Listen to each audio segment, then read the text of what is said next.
¿Qué hay, gente? Sean bienvenidos a Inexplicable, el podcast de lo como cubano. El podcast donde tratamos de darle sentido a cosas que parecen no tenerlo. Me encuentro nuevamente un viernes más, una noche de viernes, porque no tenemos nada más que hacer. Tenía que estar en clase esperando escapado. Legal, y Saúl no está la esposa, entonces por eso está aquí. Me quemó. Loco. Sean bienvenidos a su podcast Enferma. No, Chino, ¿cómo están? También, y eres aquí porque es la casa. Y es porque es mi casa. No tengo nada que hacer. ¿Cómo están? ¿Qué tal? Madre, Sí. todo bien. ¿Cómo quedaron del último capítulo? Madre, muy entretenido estuvo ese, ya la infancia de Richard. Del Richard, ¿usted? ¿Qué tal le pareció? De comparación con ese, es que no sé, creo que como me da más miedillo, como esas varas de tenebrosas, no sé, como se más le mete más en la ficticio. copa, sí. Gracias por spoilear la vara. Sí, a mí también me da más miedo, güey. Más sí, de hecho un día estaba hablando ahí con Camila que vio esa película de terror. Yo vi un pedacito, mae, que era de una posesión y mae, yo tuve pesadillas y de todo, mae. Me tramé todo y yo paso escuchando todas las varas de asesinos. Y me dice Camila, pero le da más miedo algo que no sabemos si es como es real al 100. Ajá. En cambio los asesinos están ahí. Sí. Podría ser mi vecino. Madre, sí, aunque yo ahora, desde que hablamos de asesinos, madre, yo veo cualquier madre, no sé. De conductas sospecho. raras. Sí, yo sospecho. Este man ya. es muy introvertido, mae. Oiga, sí es cierto, yo también como a veces Como y ahí a ciertas personas. sí, a la gente uno la queda viendo y como tienen mates raros, no sé, como actúo yo. Este mae parece como el que leímos la última vez. Legal. Madre, legal Sí, que sí. sí. Sí, mae, de hecho eso es lo interesante, sí, porque digamos se vuelve más desconfiado, pero como que llega a entender más a las personas también. Pero sí, yo después de que leí esa vara, sí, yo encuentro patrones en la gente, o digo, más seguro hace eso porque en la infancia le hacían esto, una vara así. De hecho, igual con Camila a veces yo le digo, por ejemplo, tiene un problema como de regalar cosas, aunque no las esté usando, tiene un problema de regalar cosas. Entonces estábamos ahí diciendo que seguro de pequeña el papá tal vez le quitó algo que le gustaba mucho y por eso es como ese problema de apego a perder cosas materiales. Y a mí es al contrario, digamos, a mí me da igual, si ya no estoy usando algo, no lo usé por más de un mes, ya lo boto o se lo doy a alguien que lo vaya a usar. Pero, y no sé qué trauma será de la niñez. Seguro me botaban todo, una vez sí, no sé. Pero sí, mae. Bueno, el día de hoy el tema es un poquito más suave, digamos, pero sí, como Saúl spoileó al principio, es un tema... El zapazo. Es algo paranormal. Y cuando ustedes les dicen paranormal o les dicen un fantasma, como qué descripción se les viene a la mente. Y, mae. Puta, no sé, mae. No Un se le- fantasma, no sé. ¿Usted qué se le viene a la mente? Así como actividad paranormal, no sé, como sonidos, como voces, no sé. Pero la gente figura, volteando. digamos, que Ajá, usted lo vea, ¿cómo La se le figura imagina? nunca he pensado así como... Porque siempre algo como predeterminado, como le dicen, fantasma, una niña con vestido blanco. Madre, para mí es como lo relaciono como con una mancha negra, no sé, o una sombras. mancha, una sombra, Sombras, sí, sí, algo puede así ser. lo relaciono yo. Su madre. Bien, el día de hoy nuestro fantasma tiene algo peculiar. Así que quédense en Inexplicable para ver este tema. Y su nombre es Gef, la mangosta parlante. Si no saben qué es una mangosta, es una suricata. Si no saben qué es una suricata, es como un ratón, el de Timón y Pumba. Ah, Y si no han sí, visto sí, Timón y legal, Pumba, legal. madre, vayan a buscar O a la Timón. comadreja de... O la comadre. ¿Cómo se llama esa vara? De la vaca y el pollito. Ajá. Ok, pollito, Sí, algo, qué bueno. son familia. Ok, entonces dice así. James Thomas Irving nació en enero de 1873 en un suburbio de Liverpool. El 14 de agosto de 1897 se casó con Margaret Ann Heaviside, con la que tendría 3 hijos, Elsie, Gilbert Ramsey y Borry. En 1901 comenzó a trabajar como agente comercial para la empresa canadiense de instrumentos musicales Dominion Organ and Piano Co. Pero después de la Primera Guerra Mundial, el aumento de las tasas de importación inglesas hizo que sus cuantiosos ingresos cayeran en picado y que se planteara cambiar de actividad laboral. Probó suerte en un negocio de ingeniería y como agente inmobiliario, pero no funcionó. Así que decidió dar un cambio radical a su vida. A pesar de no tener ninguna experiencia, en noviembre de 1916 compró una granja con una casa de 2 plantas y 70 acres de tierra en la isla de Man, de cuya venta había sabido durante una visita a los padres de Margaret, que, ya jubilados, se habían ido a disfrutar de sus días dorados a Peel. Se llamaba Dawlish Cashin, o en gálico manés, Cashin's Gap. Los tiempos donde se podía comprar una propiedad todavía barata. Y solo trabajaba el tata. Y solo trabajaba el tata, sí. Como con 50 chiquitos ahí. Sí, una granja de 2 plantas con 70 hectáreas. Así que James, Margaret, Elsie y Gilbert se fueron a vivir a la granja, situada en una colina sin electricidad, teléfono ni radio, y con sus vecinos más cercanos de Dalby y Glen a kilómetros de distancia por caminos tortuosos. En mayo de 1917, James decidió reformar la antigua casa colocando paneles de madera que aislaran los muros de piedra de los fríos vientos, para lo cual contrató a 2 obreros de Peel a los que ofreció alojamiento hasta que terminara el trabajo. Pero a la segunda noche, los hombres se fueron a dormir a sus casas alegando que unos extraños ruidos no los habían dejado pegar el ojo y que pensaban que había algo extraño en la casa.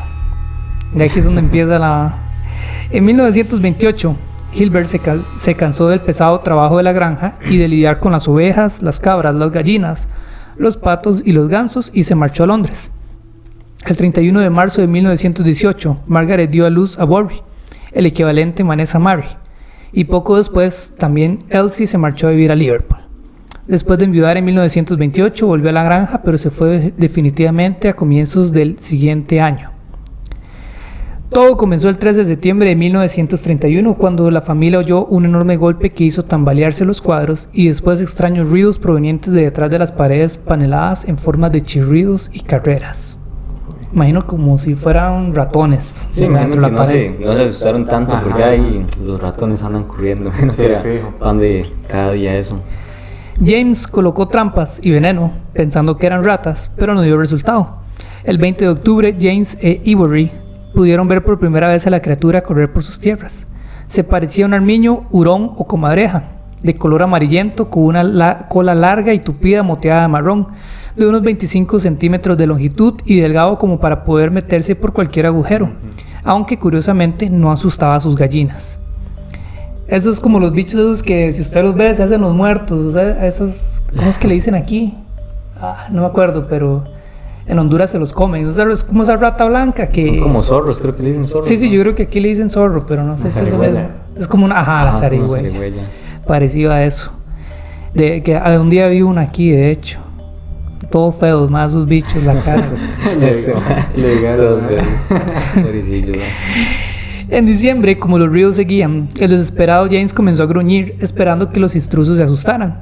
Sin embargo, comprobaron asombrados que detrás de las paredes se les devolvían los gruñidos y cualquier sonido animal que realizaran los Irving, diciéndole el nombre del animal antes de imitarlo.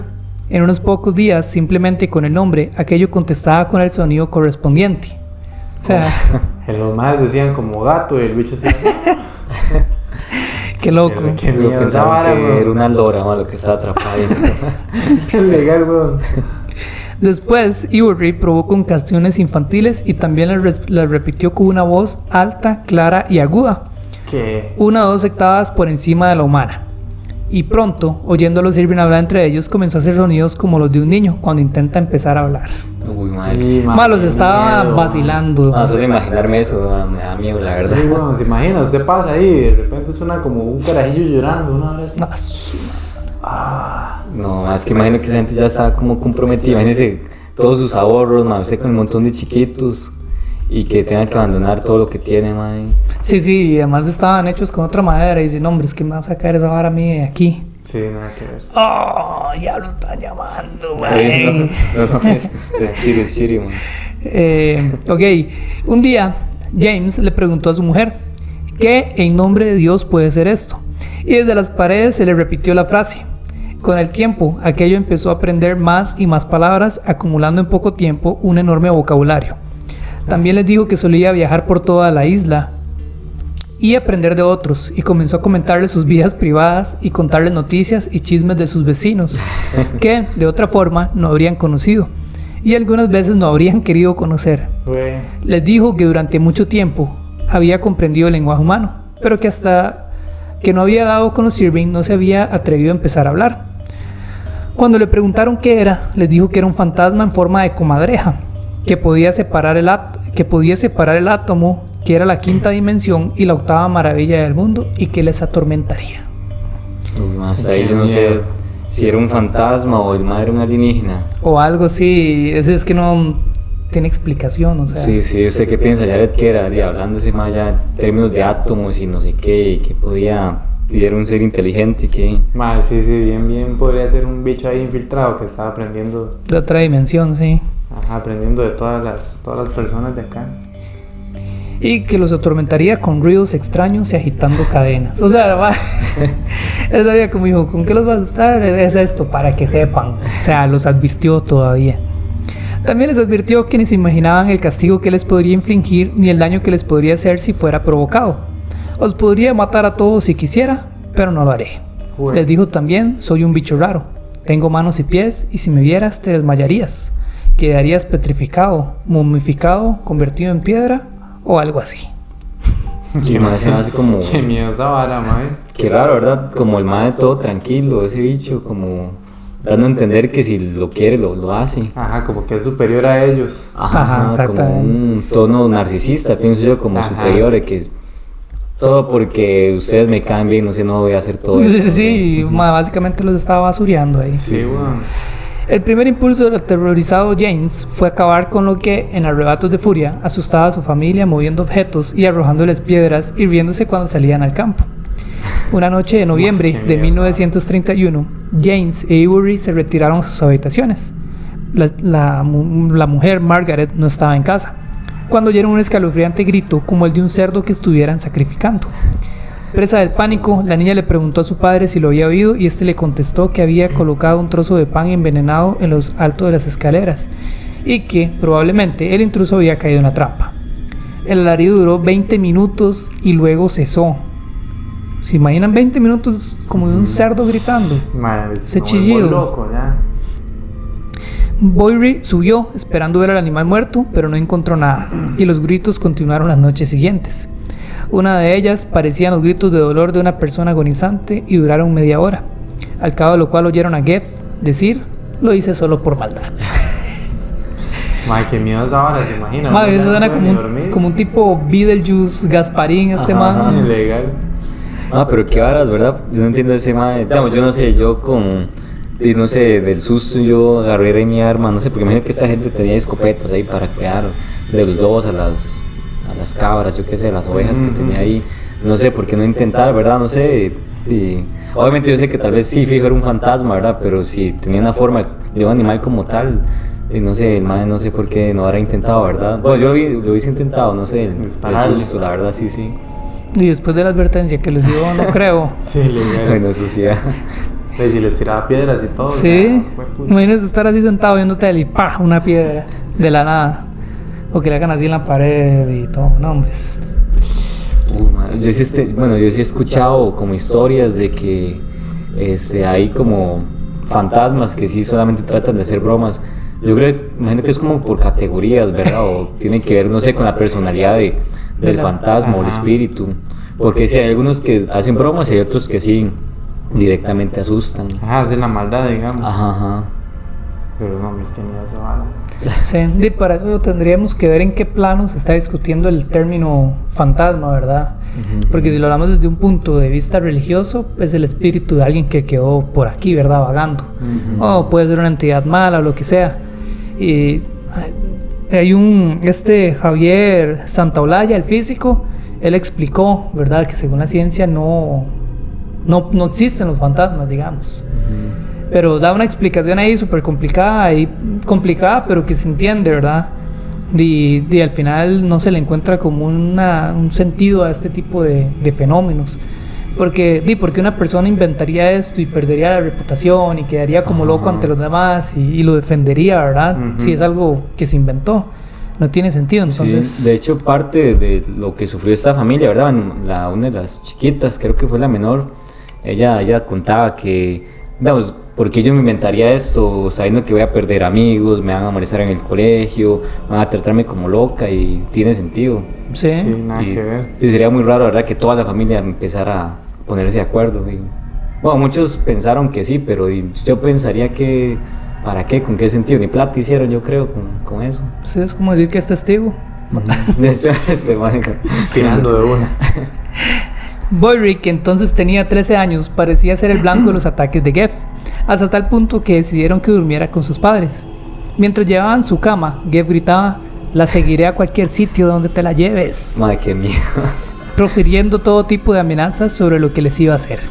Atrancaron la puerta con todos los objetos pesados que pudieron y entonces vieron que la puerta se combaba como si algo dotado de una extraordinaria fuerza la estuviera empujando, pero la puerta aguantó. Y entonces un pesado bote de cerámica salió volando y se estrelló contra el cabecero de la cama de la niña y se oyó la aguda voz de Geff gritando: "¡Vengo!". Qué miedo esa vara, man. Mae, así es como no sé, es que me da gracia porque el mae no es como tan malicioso, digamos, hasta ese punto es solamente como molestando, pero sí puede, alguna broma de esas de matar. Imagínese usted que le digo ese caído en la cabeza directamente.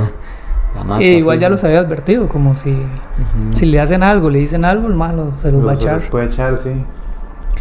Durante los primeros 6 meses, Geff se mostró terriblemente hostil contra los Irving. Fuertes golpes en las paredes y risas diabólicas impedían que pudieran irse a dormir antes de la medianoche. James estaba convencido de que su intención era forzarles a abandonar la casa, pero habían invertido todos sus ahorros en la granja y no tenían dónde ir. Y así se lo dijo. Entonces Geff le replicó: "Si eres amable conmigo, te traeré buena suerte, pero si no lo eres, mataré a tu familia". Pueden encontrarlos en cualquier sitio que los escondas. Volvió a describirse, pero ahora no como un fantasma, sino como simplemente una pequeña mangosta extraordinariamente lista, que había nacido el 17 de junio de 1852 en Delhi, que había vivido con un hombre alto que llevaba un turbante verde con un jorobado y con otro llamado Holland, con quien estuvo en Egipto admirando la esfinge y las pirámides antes de embarcarse hasta la isla. Al principio lo llamaron Jack, pero un día a comienzos de 1832, Jane se encontró con niños cazando conejos en sus propiedades.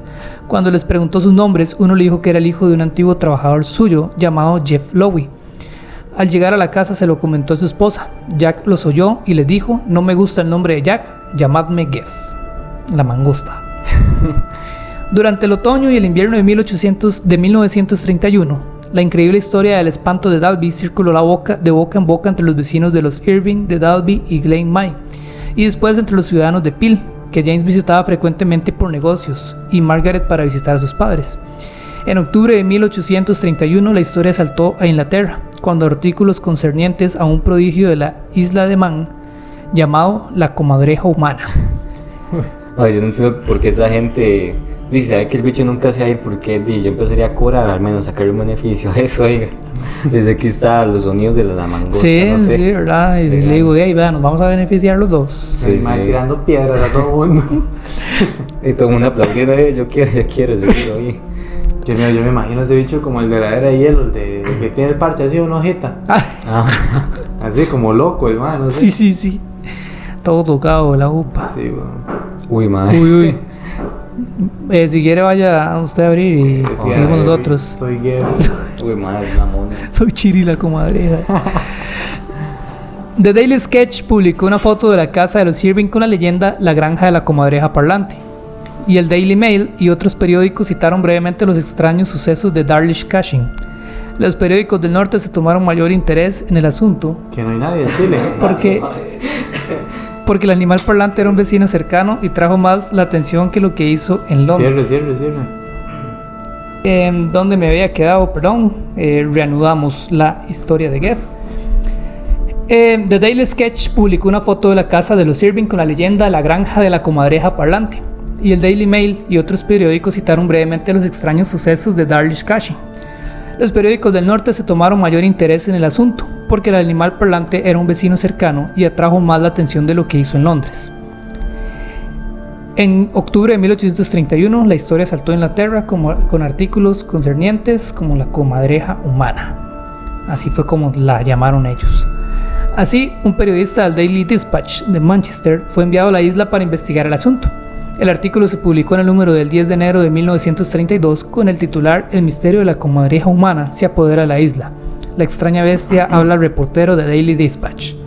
El reportero perplejo escribió: "¿He oído una comadreja hablar? No lo sé, pero lo que sí sé es que hoy he oído una voz que nunca habría imaginado que pudiera salir de una garganta humana. Que la gente que me dice que fue la voz de la extraña comadreja parece sana, honesta, personas responsables y que probablemente no lo digan. No, está hablando de la familia, o sea, que son... Yo, pero que es como solo escuché la voz de la comadreja y ya pensaba también. No, que la gente que le dijo que era la voz de la comadreja son gente sana, honesta, personas responsables y que probablemente no lo digan para meterse en algo difícil, o sea, en un lío. Ajá. Prolongada e improductiva broma para hacerse la comidilla del mundo. Español, parece que es este artículo. Otros me han comentado que han tenido mi misma experiencia. James le dijo que Geff era capaz de repetir frases en inglés, francés, alemán, yiddish, español, flamenco y hebreo, ya que él tenía nociones de esos idiomas, que era muy inteligente y mantenía conversaciones sobre lo que ocurría en los alrededores, pero nunca utilizaba palabras que no hubiera oído de los Irving o de la gente que espiaba. Por ejemplo, que espiaba. En el autobús de Peel, legal, en el autobús de Peel, donde le gustaba montarse, era tímida y raramente hablaba cuando había extraños en la casa. James le dio los nombres de varias personas que también la habían oído.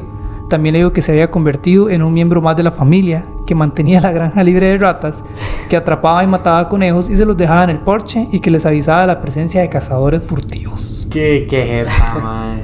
No, pero era un... Al final se volvió como un defensor el mae. Era como una Alexa ese bicho, mae. Solo que sobrenatural. Mal chile. Geff, cántate la de... ¿Cómo se llama? En francés. En francés. De la de Bon Jovi y empieza a Geff a darle. Le gustaba cantar salmos, canciones populares de la época que oían en el gramófono de los Irving, como Carolina Boom, Eyes of Copper, Ramona y el himno de la isla. Tenía unas garras hábiles con las... En ese tiempo ya no enciende el tele. Sí, ya no enciende el tele. Usted le dice, Geff, himno nacional en la mañana.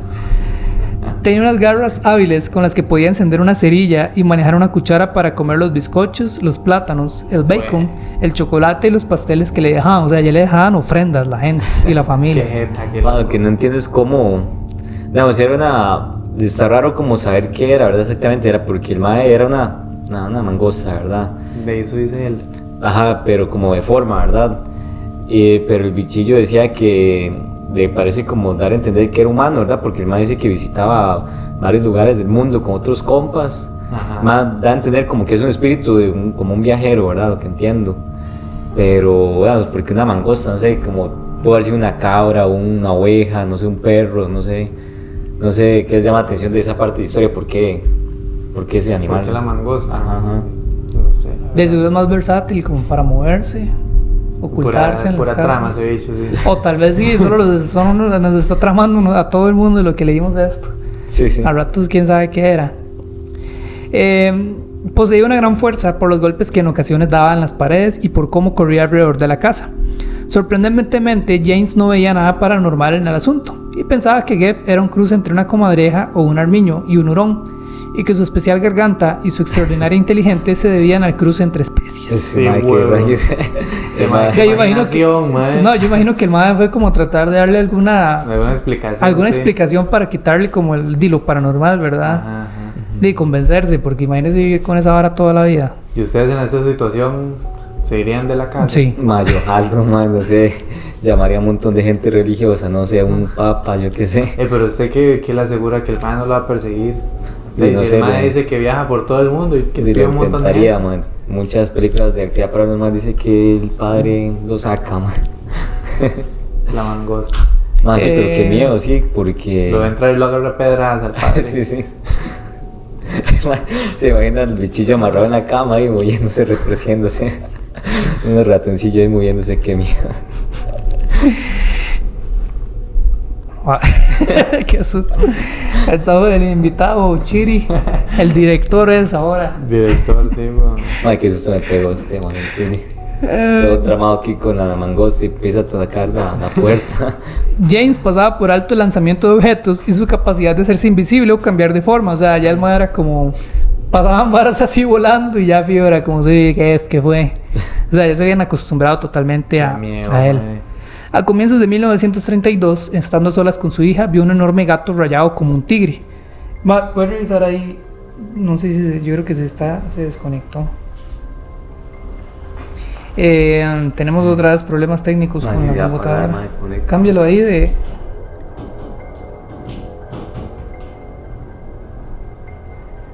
Uy, perdón gente, somos pobres y no hay para una compu. Pero se supone que está cargando, ¿no? No, tiene que ser rojo, ¿verdad? Sí, tiene que aparecer como... Para vos conectar rojo. Pausa. Aquí en el video otra vez, ahora sí. Ahí está. Ay, madre. ¿Ahí? No, ahí está. Ajá, ahí. Voy a tenerlo aquí. Póngalo ahí a ver. Ma, yo Listo. no sé si voy a editar esta hora, creo que así va a salir. Seguimos, gente. Que siga la cumbia. A comienzos de 1932, estando a solas con sus hijas, vio un enorme gato rayado como un tigre. Cargó su arma y salió de la casa dispuesto a darle un buen susto, pero no vio nada. Había desaparecido y no había lugar donde se pudiera haber escondido. Se lo contó a Margaret cuando volvió por la noche y entonces oyeron a Jeff diciendo: "Fue a mí a quien viste, Jim". Y Ya le- Tranquilo, hermano. tranquilo, miel. No, y ya no le decía James, le decía Jim como compas ya. Ajá. Pero qué raro, como el ma tiene una mejor relación con el ma, ¿verdad? Con el señor, ajá. Ajá. Me imagino que fue el único que ya como que lo aceptó, o sea, como él dice que no le daba miedo. Pero qué miedo con esa hora ya, porque en cualquier momento, no sé, el viejillo le respondía mal, el bicho se enoja y... ¡plá! Se lo echaba una hora así. Sí, yo imagino que como el bicho tenía como, no sé, cierto poder porque creían tanto en él o le tenían cierto respeto, porque cuando llegaba otra gente, el ma era tímido, no, no hacía mucho, pero con la familia ya tenía como un cierto vínculo. Entonces pienso yo que por ahí andaba como la intensidad del poder que tenía el bicho, que ya los atormentaba tanto, que ya tenían tanto miedo, que ya el bicho Ajá, se alimentaba de tenía todo eso. el control, sí. Ajá, ajá. Como que ya habían confirmado su existencia, digamos, a través de la creencia de ellos. Sí, Sí, sí. de creerle en todas las palabras que el mae De decía todo lo que también. decía, sí. En otra ocasión, un obrero miembro de un equipo de reparación de caminos estaba almorzando cerca de la granja. Tiró un trozo de pan al campo y quedó asombrado al ver el trozo moviéndose solo a toda velocidad. Otro extraño incidente ocurrió cuando 3 pescadores de Peel visitaron la granja.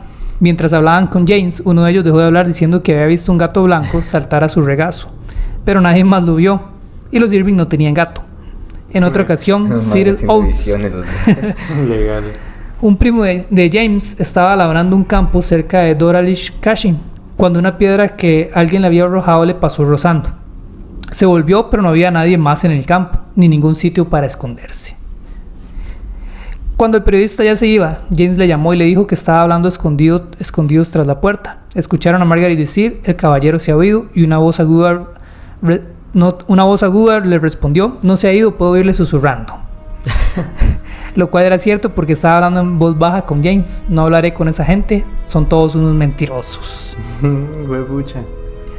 El periodista volvió a Manchester y escribió la crónica de lo que había vivido en Dorless Cashin. El 11 de enero, el titular del Daily Dispatch fue: "La clave del misterio de la comadreja parlante". Y la clave no era sino Boyrie, de 13 años. Se decía que, aunque el señor Irving creía firmemente en el fenómeno, la explicación racional era que la niña era ventrílocua y que se divertía habiendo hecho creer a todos que allí ocurría algo fuera de lo normal. Se decía que era una niña muy inteligente, que parecía ser mayor para su edad en apariencia, en forma de hablar y de pensar. Asistía a la escuela de Albi, que contaba tan solo con 12 alumnos, y debido a lo aislada que estaba su Qué granja, grande, ma, esa escuela. raramente podía relacionarse con otros niños fuera del horario escolar. Tenía que buscar diversiones y había convertido a los animales de la granja en sus mascotas y les había dado diferentes personalidades. O sea, la hipótesis era que era la chiquita que estaba ahí el papá y le hablaba así como con el muñeco ese, el ventríloco. Empecé a hablar con todos los animales ahí Mi supuestamente. mejor amigo. Mi mejor amigo, el asesino. Había sido ella la primera que había relacionado los ruidos detrás de las paredes con el pequeño animal parecido a una comadreja, que habría entrado en 1 o 2 veces dentro de la casa. Si fuera una ventrílocua, no habría sido difícil para ella seguir las lecciones de su padre, a Jeff, e imitar su voz. El periodista decía que, sin ninguna malicia, había asumido la personalidad de Jeff sin ser plenamente consciente de ello. Es decir, una comadreja de carne y hueso habría entrado en la casa e inconscientemente Boyrie habría prestado su voz al animal, haciendo que sus padres creyeran que todo era real. Jeff sería el satisfacado amigo invisible de una pobre niña solitaria, Boyrie. Esta explicación tan racional debería satisfacer a todo el mundo, pero como dijo el sagaz detective del 221B de la calle Baker de Londres, cuando hayas descartado lo imposible, lo que quede, aunque sea improbable, debe ser la verdad. Para ser un ventríloco se necesitan años y años de práctica, y es mucho más difícil para un niño que para un adulto, porque literalmente tienen un solo tono de voz, no pueden hacer como más grave o más agudo, es como, ya es cuando uno cambia la voz que puede volverse como a esos diferentes tonos, digamos. Si ustedes tiene para ustedes sentido esa teoría, ¿qué piensan? No, porque cómo explican las piedras y todo lo demás que decían. Sí, yo creo que sí, en cierta parte ese bichillo sí existía, mae. Y sonó así. Gracias, Saúl. Ay, mae. No. En la Ahora casa te voy a acompañar toda la vida. Uy, mae, sí, para compartir. Mae, yo estaba tramado cuando estaba leyendo esto. Man, obviamente mi esposa no estaba, ¿verdad? Andaba trabajando. Mae, yo estaba leyendo eso, mae, estaba el gato a la par, mae, yo lo veía, mae, sí. ¿Qué le dice el gato? Empieza a hablar, ¿Qué fue? Mae, yo te lo tramaba que la mangosta estaba hablando y diciendo de varas que los iba a matar. Y yo solo, mae, el gato ahí. El gato sí se le queda. Sí. Empezaba a maullar yo, mae, este bicho en qué momento me empieza a decir que me va a matar. ¿Y qué le... Pero usted ya le había hablado a un gato antes. Mae, sí, mae, ya me quemo otra vez. Mae, sí. Legal, mae. No, pero no me habló ahí para aclarar, estaba medio dormido. Yo estaba soñando y no sé en qué punto de mi sueño seguro estaba hablando con el gato Qué risa, y me desperté mae. Con esa vara. No, Jared fue el que me contó después. Así que miedo. Bueno, eso queda descartado, ¿verdad? Porque es más difícil para un niño que para un adulto. Curiosamente, esa fue también la explicación oficial de un caso muy parecido que tendría lugar en nuestro país tan solo 3 años después, el cual es el Duende de Zaragoza. Todo empezó el 20 de noviembre de 1934 en el segundo piso del número 2 de la calle Gascon de Gotor, cuando comenzó a oírse una voz de hombre que salía del fogón de la cocina y la chimenea. La voz insultaba y amenazaba a los habitantes del piso y conocía datos que era imposible que supiera, como el número exacto de personas que había en un momento dado en el piso, sus nombres e incluso el tamaño exacto de la hornilla que iba a medir un técnico. Pucha, más era un científico, ya no. Era Legal, técnico. weón. Más, ya que estaba pensando, también ahí por varas, no sé. Bueno, lo poco que sabemos, ¿verdad? Cómo está organizada como la jerarquía de los ángeles. Por ejemplo, está Los Ángeles, están los arcángeles. Y he escuchado como los otros, querubines, serafines. los querubines, toda esa vara, ¿verdad? Y a escalar, imagino que Dios, no sé, un Dios, yo qué sé. Imagino que en el infierno debe haber como una escala parecida, no sé, igual. los que tengan más confianza con el diablo, yo qué sé. Yo me imagino que por ahí anda que esta gente sabe más, ¿verdad? Porque tienen más acceso, tienen más como conocimiento de la tierra, no sé. De hecho, han tenido supuestamente, bueno, miles de años para aprender, entonces de ahí, imagínense. Yo que esa mangosta era un arcángel del diablo, no Ay, sé. un bicho perdido. Sí. El caso conmocionó al país y tuvo un enorme impacto mediático, hasta el punto que incluso el británico The Times se hizo eco de la noticia. Fue objeto de la primera investigación oficial de un fenómeno paranormal en España, y policías, albañiles, fontaneros, electricistas, médicos, jueces y hasta una medium intentaron buscar explicaciones lógicas, pero no lo consiguieron. Presionado por las más altas autoridades y aconsejado por el eminente psiquiatra Joaquín Jimeno Riera, el juez encargado dictaminó que todo se debía a un caso de ventriloquía inconsciente por parte de la criada de 16 años, Pascuala Alcocer, que presentaba rasgos histeroides. Sin embargo, a pesar de haber sido exiliada a su pueblo, la voz seguía lanzando sus amenazas hasta que desapareció tan misteriosamente como había aparecido. Aún a día de hoy sigue siendo un caso sin explicación, como el podcast. Ma, pero qué miedo, se imagina que, o sea, de verdad si fuera la abuela, que, o sea, el problema que tendría la abuelilla para estar haciendo eso y amenazando a la familia y todo. Sí. ¿Quién Estaría sabe loco. qué le hicieron? Sí, man, Se dice que muchos de los poltergeists o fenómenos paranormales casi, digamos, hay como patrones y siempre se dan cuando hay una muchacha joven, digamos, que está en la etapa de entre los 13 a los 17 años, que es como la adolescencia en el peak, ¿verdad? Lo más alto, y que tienen como estas, o sea, que sus ciclos menstruales son como tan fuertes y están bajo tanto estrés porque su cuerpo está cambiando, porque es muy diferente al de los hombres, ¿verdad? Que a uno le crecen pelos y ya, ¿verdad? No cambia nada. En cambio, y la mujer está desarrollando senos, y le está botando sangre a montones, entonces como que todo eso somete un montón de estrés al cuerpo, que crean una energía tan fuerte que produce estos fenómenos. Es como una de las teorías como más aceptadas que hay hasta el momento. Porque en todos los casos, digamos, que hay de casas embrujadas o eso, siempre hay alguna joven que está pasando por todo eso. Entonces, digamos, como todo ese estrés se libera en forma de poltergeist, digamos, que se quiebran vasos, ventanas, barras así. Qué loco, Un dato ahí interesante. Sí, de hecho, si uno ve todas las películas, siempre gira como alrededor de una carajilla. Ajá. Ahora ahí también dice ahí en los comentarios, misógino. Hijo de puta. Ahora nos censuran ahí. Madre, sí, debe tener algún simbolismo fijo, madre, fijo. Sí, pasan por cosas más duro que uno, la verdad. Sí, totalmente. Increíble, la verdad, totalmente. Lo que soporta. Mis respetos para todas. Todos los Irving dijeron haber visto a Geff y lo describieron de una forma similar, con un pequeño cuerpo parecido al de una rata, de un color amarillento y una larga y tupida cola moteada de marrón, con una longitud total de unos 30 centímetros. El tamaño coincide con el de las comadrejas, pero estas no tienen la cola tupida. Y además, nunca ha habido comadrejas en Man, o sea, la isla donde vivían. Sí que hay armiños que los habitantes confunden con comadrejas, pero son de una especie diferente que se encuentra solo en Man e Irlanda, que mantienen el color del pelo todo el año, no se vuelven blancos en invierno.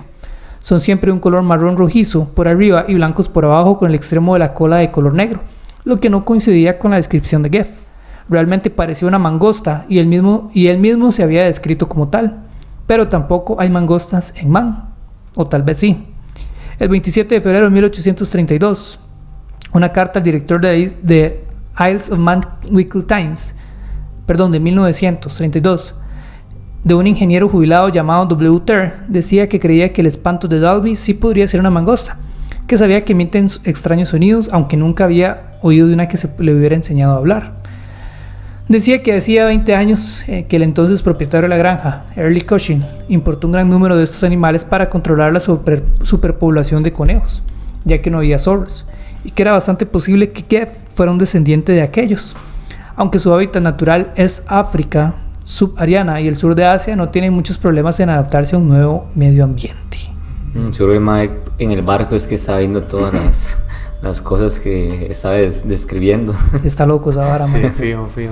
Por aquellos años, el más famoso de los cazafantasmas era Harry Price. En 1926 había fundado su propio instituto que llamó Laboratorio Nacional para la Investigación Psíquica, y pertenecía también a la más veterana Sociedad para la Investigación Psíquica de Londres. Se había forjado una reputación de investigador altamente escéptico y se servía de todos métodos prácticos y tecnologías muy modernas para la época, para demostrar la autenticidad de los fantasmas, como metros de cintas de acero para medir el grosor de los muros y descubrir estancias secretas, una máquina fotográfica con trípode para obtener fotos de los interiores y exteriores de los ambientes infestados, un tomavistas controlado a distancia, material para obtener huellas digitales y un teléfono para comunicarse con sus ayudantes. Había desenmascarado a William Hope y su asociación espiritista Cruise Circle, que falsificaban placas fotográficas con supuestas imágenes de fantasmas, y a mediums como la extravagante Eva Carrier, cuyos ectoplasmas no eran sino simples pedazos de papel de diario a medio de digerir que regurgitaban en el momento adecuado. O Helen Duncan, cuyos ectoplasmas estaban hechos de una mezcla de gasa, clara de huevo y papel, lo que le había ganado la enemistad de fervientes creyentes en el espiritismo como el escritor Arthur Conan Doyle. En junio de 1929 había investigado la abadía de Borley, la casa más embrujada de Inglaterra, donde se producía todo tipo de fenómenos paranormales, de los que los más aterradores eran las apariciones fantasmales, desde una monja vestida de negro a un hombre sin cabeza y una carroza tirada por 2 caballos que aparecía y desaparecía misteriosamente. Ahora aparecen las historias ya en Nicaragua. Legal. En febrero de 1932 recibió una carta de Florence Milburn de Glenfava Road, donde le informaba de lo que estaba pasando en Dorley's Cashing. A Price le interesó el asunto y pidió permiso a James para enviar allí uno de sus colaboradores del NLPR, Harold Dennis, ya que él estaba delicado del corazón. El 26 de febrero, Dennis llegó allí para entrevistarse con los Irving. Le mostraron varios agujeros en los paneles de madera que le dijeron que era por donde Geff les observaba. Qué miedo, Ma, mae, pasando y uno así. Más Ma, legal, sí, ¿se yo no sé, imagina? esa gente como vivía tranquila, ¿verdad? Sí, weón, no, Qué no miedo, siempre podría están jamás. observados, el Mae sentado ahí haciendo el 2 y Mae, el Mae no, está muy durita, decía.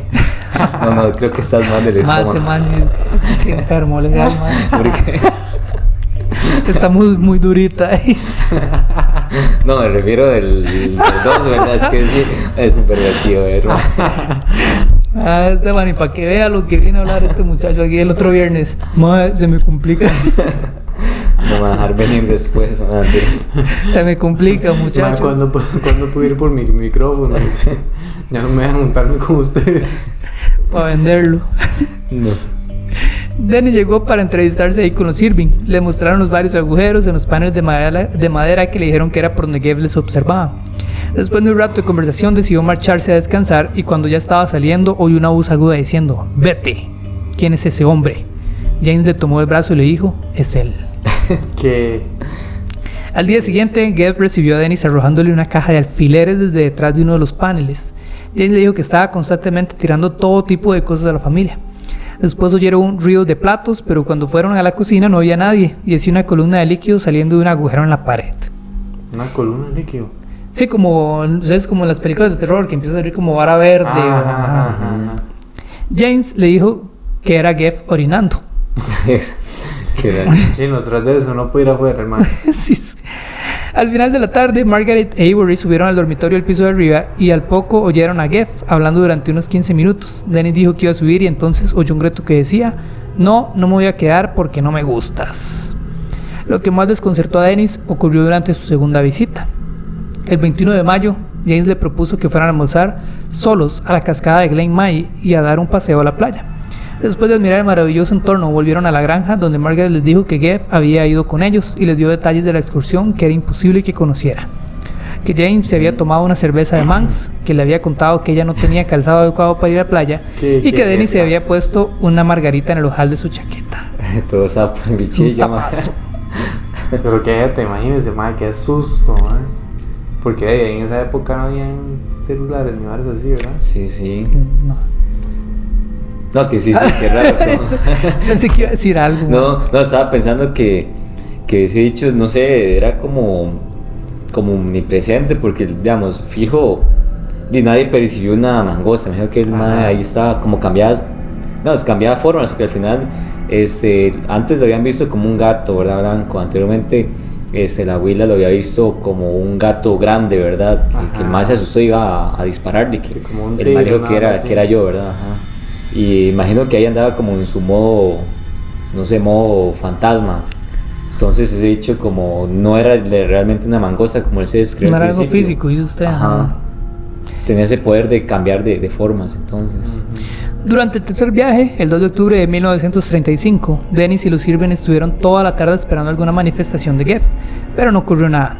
A las 11 decidieron que era hora de que Boris fuera a la cama y la niña subió las escaleras hacia su dormitorio, que era ahora la guarida de Gabe, donde le dejaban la comida. No, le dan comida y todo más. Sí, le dejaban varas ahí en el cuarto de la chiquita, o sea, ella se fue y le dejaron ese cuarto a él para que viviera ahí. Qué jeta. Y entonces subió las escaleras donde era la guarida de Gabe y le dejaban comida. Y entonces empezaron a escuchar unos golpes violentísimos contra las paredes, que parecían provenir de todos los rincones de la casa, y el ruido de una puerta cerrarse con un gran estruendo. Fueron escaleras arriba y entonces le oyeron decir: venid y mirad. Y vieron la puerta de Boris cerrada con el pestillo de afuera bajado. La niña era sonámbula y para que no se hiciera daño con sus paseos nocturnos, sus padres habían colocado ese pestillo que solo podía cerrarse desde afuera, donde no había nadie. O sea, el pestillo, el chunchillo es en la puerta, así. Ajá. Sus padres, que solo podía cerrarse desde afuera, donde no había nadie. Entraron, vieron a Boyrie en la cama y volvieron a la cocina. Entonces empezaron los escalofriantes gritos y otras los golpes que culminaron con el lanzamiento de un objeto que debía ser muy pesado. Volvieron a la habitación de la niña y vieron que un pesadísimo sillón había sido lanzado contra un mueble del dormitorio. Boyrie los miró y les dijo muy tranquila: oh, es solo uno de los trucos de Gabe. A las 3 de la mañana decidieron retirarse. Dennis dijo: ya te puedes ir, Gabe. Y la voz le contestó: tengo intención de tirarte un ladrillo esta noche cuando estés dormido. Ahora tiraré guijarros contra la ventana. Y al momento, un repiqueteo contra los cristales como si grava, arena o pequeñas piedras estuvieran siendo arrojadas contra ellas. Qué miedo esa vara. Jane se puso muy nervioso y Margaret le dijo que parara, que no quería que se rompieran los cristales. No oyó nada más por la noche hasta las 7. Una voz desde el techo gritó: «¡Levántate, Dennis!». Dennis volvió a Londres sin saber qué decirle a Price. Había visto y oído cosas muy extrañas a las que no sabía encontrar explicación. Creía en la buena fe de James, pero pensaba que de alguna forma que no podía entender, Bowery y su madre eran la mano que mecía la cuna de Geth. Price decidió ir en persona a desentrañar el misterio, pero, como buen escéptico, antes le pidió a James que le enviara alguna prueba física de la existencia de Geth. En su diario, James escribió, el 12 de mayo de 1932, que Geth le había cogido los dedos con sus manos varias veces y que Margaret le había metido la suya en la boca y había sentido sus dientes. Margaret le pidió que se arrancaran algunos pelos que James encontró al día siguiente en un cuenco de la cocina y envió a Price, quien a su vez los mandó para analizar, a F. Martin Duncan, de la Sociedad Zoológica del Zoológico de Londres. Sus conclusiones no dejaron lugar a dudas. No eran pelos de ningún roedor conocido, ni de oveja, cabra o vaca. Pertenecían a un perro de pelo largo y no habían sido arrancados porque no tenían bulbo. Habían sido cortados con una tijera. Y el perro pastor de los Irving, Mona, era un collie de pelo largo. También se le enviaron moldes en escayola de las supuestas patas y la dentadura de Geth. El experto dijo que las patas delanteras eran de unos 10 centímetros, considerablemente más grandes que las traseras, y demasiado grandes para un animal de 30 centímetros de longitud. Sí, imagínense esa vara, es la tercera parte del cuerpo del bicho. Todo deforme era el man. Legal. Entonces, Que ningún mamífero tenía esa discordancia y que las delanteras parecían hechas por un perro. En cuanto a los dientes, no le parecían ni marcas de dientes. En su opinión, habían sido burdamente esculpidas con un palito. Evidentemente, las muestras biológicas eran un fraude. Pero, ¿urdido por quién? Nuevamente, Margaret, Bowery o ambas son las principales sospechosas. Madre e hija no estaban contentas en absoluto con sus anodinas vidas en la isla y pudiera ser que hubieran tramado todo el asunto de Geth para asustar a James y forzarle a abandonarla. Escasos de dinero como iban, no tiene mucho sentido devaluar el precio de la casa etiquetándolo de casa embrujada, tal vez porque en aquel momento James volvía a sentirse, de alguna forma relevante y popular, más apegado a la granja que nunca y querían desprestigiar su historia intentando de esa forma que empezara una nueva vida. Obviamente hay demasiados puntos en Geth que hacen pensar que no era un simple engaño y lo que nos explica es con intención o se falsearon las muestras o tal vez fue otro truco de Geth. Alala. sí, seguro el man como todo Acaba de cerrar la obstinado. puerta ahí. Todo obstinado, empezó seguro ahí con las manitas ahí a hacer los moldes, seguro. O seguro sí, tal vez como el man pensaba que estaban todos obstinados, la hija y la señora ya querían jalar. Pero se escucha, bueno, tiene sentido si realmente tuviera sentido también el resto de cosas, ¿verdad? De las piedras Ajá, y sí, las eso voces nada que ver, otra gente no se sí. puede explicar. Sí, ya eso no es inexplicable. Inexplicable. Ese es el eslogan del podcast. Price llegó a la isla el 30 de julio de 1935 con una cámara de fotos de regalo para Bowery y su amigo Rex Lambert, como testigo de cualquier actividad paranormal que se produjera. Lambert era periodista, miembro de la junta del gobierno del British Film Institute, encargado de seleccionar las películas más adecuadas para los jóvenes y editor de The Listener, un periódico semanal que servía como medio de reproducción de los programas de radio donde colaboraba habitualmente el mediático Price. Lamentablemente, durante los 2 días que estuvieron en la granja, Geth no dio señales de vida, porque, como ya había advertido, no lo haría por considerarle incrédulos. A Price le llamó la atención cómo James trataba a su hija de una forma demasiado autoritaria, no dejando en ningún momento que se quedara sola con los 2 hombres y no permitiendo que fuera a Londres para ser investigada en el laboratorio de Price. De vuelta a Londres, Price contó la historia para la BBC el 12 de octubre y publicó un artículo en The Listener en el que ni confirmaba ni negaba la veracidad de la historia, o sea, inexplicable. Inexplicable, sí. Asimismo apuntaba que las paredes de piedra cubiertas de madera con un considerable espacio de aire interior hacían que toda la casa fuera un gran tubo parlante, con las paredes actuando como cajas de resonancia y hablando en una de las aberturas de las paredes, debería ser posible transmitir la voz a varias partes de la casa. El artículo terminaba con la críptica afirmación de que ahora comprendía por qué las brujas Se brinqué y todo. eran ahorcadas en el siglo XVII, tal vez sugiriendo que Geth era un familiar. O Sí, sea, como todo el mundo tratando de darle sentido a todo. Ujú. Pero sí, está duro, con todas las cosas que pasaron en esa casa. Legal. Y al final se analizó, llegaron curas a decir que tal vez era un demonio, di que eso era básicamente, ¿verdad? Y que debían arrepentirse y todas esas cosas. Investigaron por años y nunca se pudo explicar.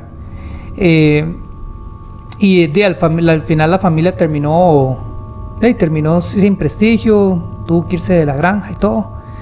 Y básicamente eso es como la historia de Geff. Ya después hay un montón de teorías que si quieren leerlas las pueden buscar acerca de Geff, pero son más teorías como al lado de lo religioso, ¿verdad? Y ya otros investigadores, pero Price sí se ve que el man era como realmente investigaba, sí, el man y tenía explicaciones. Ajá. Sí, yo siento que al final uno siempre trata de encontrar el sentido lógico, ¿verdad? Pero tal vez como hay que ser un poquito abierto, ¿verdad? Esas posibilidades de que no estamos aquí solos, ¿verdad? Que realmente pasan cosas más allá y que no tenemos respuestas. Porque al final esas, digamos, tienen sentido, la verdad, hasta cierto punto, pero no coinciden con otras cosas, ¿verdad? Que pasaban.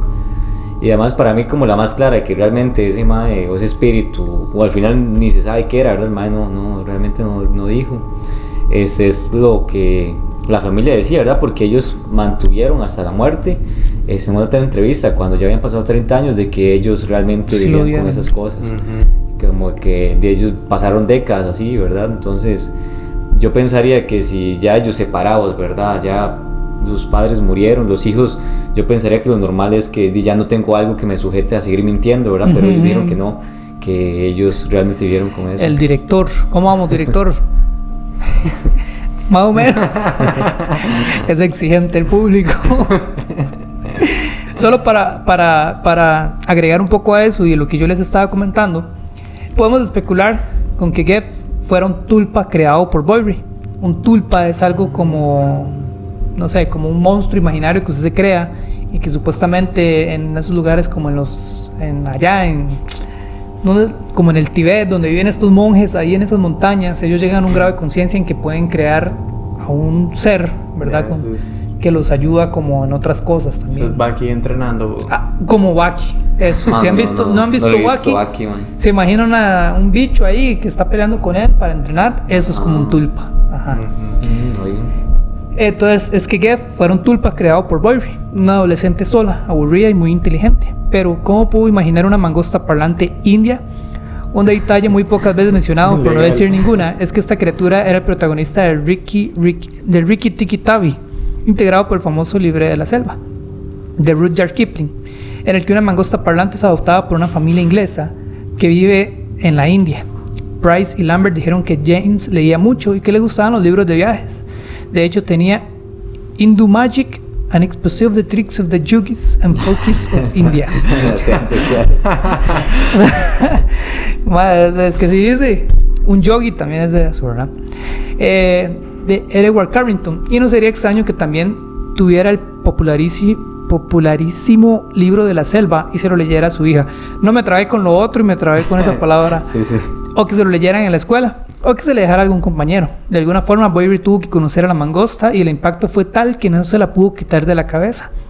Y la fuerza del pensamiento de una mente en constante ebullición, por lo desgraciada que se sentía, acabó dándole forma, autonomía y voluntad propia. Esto explicaría por qué Geff no soportaba que lo alejaran de ella, por qué se comía lo mismo que le gustaba a ella, por qué cazaba conejos como hacía ella con su perro pastor. Es una explicación tan buena o tan mala como cualquier otra. En 1939, Bowery abandonó la granja para trabajar en la fábrica de piezas de aviones de Doughty Aviation de Douglas. Geff fue haciéndose notar cada vez menos hasta que finalmente dejó de hacerlo. James murió en 1945 de una larga y penosa enfermedad y Margaret se marchó con Elsie a Liverpool. Debido a su fama, la granja se vendió por menos de la mitad de lo que había costado. Su comprador, Leslie Graham, fue portada del Isles Man Examiner el 21 de febrero de 1947. Al anunciar que había matado a Geff, atrapándolo con una trampa y golpeándole después con un pesado bastón. ¿Quién dijo eso? ¿La abuela? No, un señor que compró la granja. Todo Qué feliz, mamarretón. compró la granja para matar al bicho. Nada Ahora más. sí, ya subió el precio otra vez. Sí. En 1958 abandonó la isla para trabajar en la planta principal de Doughty en Cheltenham, cerca de Elsie. Walter McGraw de la revista Fate consiguió localizarla y publicó una entrevista con ella en el número de julio de 1970. La única condición que se puso es que no revelara ni dónde vivía ni a qué se dedicaba. Le dijo que Geffen no era un fraude y que ojalá nunca hubiera ocurrido. Que la despreciaba porque, aunque durante años le había hecho mucha compañía, cuando se hizo famosa arruinó su vida. Que los otros niños la llamaban el espanto, que incluso no se había casado por su culpa. ¿Cómo le podría contar a mi marido lo que ocurrió? Y que esperaba que ninguno de sus compañeros de trabajo se enterara nunca de la historia. Sus últimas palabras para el periodista fueron: sí, había un pequeño animal que hablaba y hacía todas las otras cosas. Dijo que era una mangosta y que la llamáramos Geff, pero desearía que nos hubiera dejado solos. En estas líneas hemos intentado explicar a Geff, pero somos conscientes de que no lo hemos logrado. Uy, Y como cualquier otra, como todas las historias, es inexplicable. Inexplicable. Y un fantasma un poco chistoso, porque Sí, que sí. dicha que no tiene... Porque claro, ¿verdad? Si usted le aparece como una... Si a usted le aparece una voz y se escribe con esa forma, usted no se lo toma tan mal. Sí, Pero si es es algo un man tierno. ahí Sí, alto, inofensivo, y, ajá, ¿no? Sí. inofensivo, un viejillo ahí, una chiquita, no, usted una rata ahí. Bueno, también porque me dan asco las ratas. Pero sí, gente, este fue Geff, la mangosta. ¿Qué les pareció la historia? La verdad es Interesante, que ¿verdad? sí me Más. llegó a mí, la verdad, más. Eso es como más tenebroso, ¿verdad? Leerlo en un ambiente ya oscuro, ma, y está ahí tramado con la mascota, no sé. Y el invitado allá juzgando. más legal, yo creo que después de esto cualquier sonido voy a decir más. Es que, Ah, no. es que- Yo sí, tengo el sueño demasiado ligero. Y digamos, yo escucho cualquier sonido así mínimo, yo me despierto y empiezo a ver todo. Entonces, a veces me ha pasado que estoy aquí, un día estaba ahí, estaba un colchón aquí que teníamos en la sala, y estaba ahí acostado viendo tele y escucho, tuc, tuc, tuc, tuc, y yo, ala, y estaba aquí, y me digo que no estaba Camila, no me acuerdo. Tras de eso. Y yo, y después me acordé que teníamos el conejo ahí, el conejo es el que toca la puerta, y lo vuelvo a ver y estaba ahí en la puerta rasgando. Y, pero sí, yo soy demasiado traumado, por eso pero prefiero leer de asesinos legalmente en el podcast que esto, pero... Más sí, esas varas paranormales a mí me traman un montón más, la verdad. Sí, que varas, ¿verdad? Porque no sé, es como todo mental, porque uno sabe que eso sí. Después puro, sí, no puede hacer puramente con esa nada, vara. realmente. Y usted trata de encontrar explicación legalmente ahí, se lo puede encontrar Se lo como cualquier encuentra, cosa. sí. Porque imagínese, digamos, lo que hubo ese man Price, que usted, digamos, de esa casa, como dio la estructura y todo, y que si usted hablaba aquí, posiblemente se iba a escuchar al otro lado. Entonces, de ahí, todas esas varas usted no se las piensa porque usted no conoce Sí, de sí. eso, ¿verdad? O como los que yo les conté, que una vez puse una tapa ahí y me di vuelta y así, ¡pa! Después se rompió. Y yo, ¿qué diablos, madre? Me asusté. Y después leyendo en internet, era que si usted la pone, digamos, usted quita la tapa y la olla rosera, está muy caliente y la mete en agua y después la saca, Hace el cambio de temperatura. ajá, se comprime y explota. Y eso yo no lo sabía, y yo me tramé todo, y ya después lo leí bien. Ya está buscando apartamento. sí. Pero sí, gente, y de hecho ustedes saben que hay una política, no sé si aquí en Costa Rica, yo creo que no, pero en Estados Unidos la gente que va a vender o alquilar una casa tiene la obligación de decir si han pasado este tipo de cosas ahí. Digamos, si hay cosas paranormales o si alguien fue asesinado ahí o cosas así. Ma, yo creo que sí sería bueno, la verdad, no sé. Sí, legal. Sería buenísimo esa vara. El Sí. kilo está hecho en 100,000 Mano, de 2 pisos, ma, ¿por ya- qué? ma, de hecho que donde yo vivo ahorita, ma, han muerto 3 personas, ma. Ahí Ma, sí. Pero natural. natural, ajá. Ah, sí, viejito. Ay, no. No, pero igual yo Se fueron bien con la- Me di cuenta hasta Hasta más que o- ya- hace un mes y medio creo que me di cuenta. ¿Y quién le digo? Yo por varas. La señora dice. No, molestando con Esteban y tocando ahí yo en la puerta y la vara, molestando. Madre me va diciendo, no, fijo, ese es Freddy, me dice. Como que ¿quién es Freddy? Digo yo, ¿verdad? Y ya me va contando que ahí habían muerto ese compa y 2 hermanos de él. ¿Qué? El estafador salió a estafar. Al chile, Y yo, sí. madre, todo asustado. Y no, vivo en una casa donde murieron 3 personas. Vaya, Y no obviamente estaba- es que uno es tramado, ¿verdad? Pero obviamente es normal, ¿verdad? Y obviamente todo el mundo muere, ¿verdad? Pero no sé, es como da esa sensación rara, no sé, que ese madre vivía ahí, tal vez donde yo estoy, en ese cuarto, no sé, el madre estaba ahí tirado, no sé.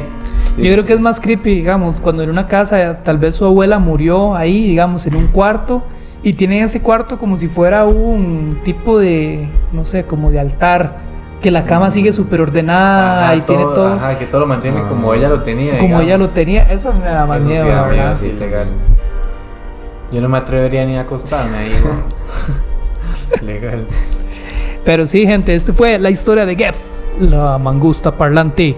Nos vemos en un nuevo episodio de Inexplicable la próxima semana, cuando Saúl lo pueda editar. Ya sale miércoles, jueves, viernes, ya le da igual, la verdad. Oye, Y recuerden seguirnos ahí en todas las redes. síganos, gente. Y vean los capítulos anteriores que estuvieron muy buenos, como la Madre Teresa de Calcuta, Richard Ramírez y los mormones asesinos. Y los mormones. Compartan, gente, compartan. Nos vemos. No, Inexplicable.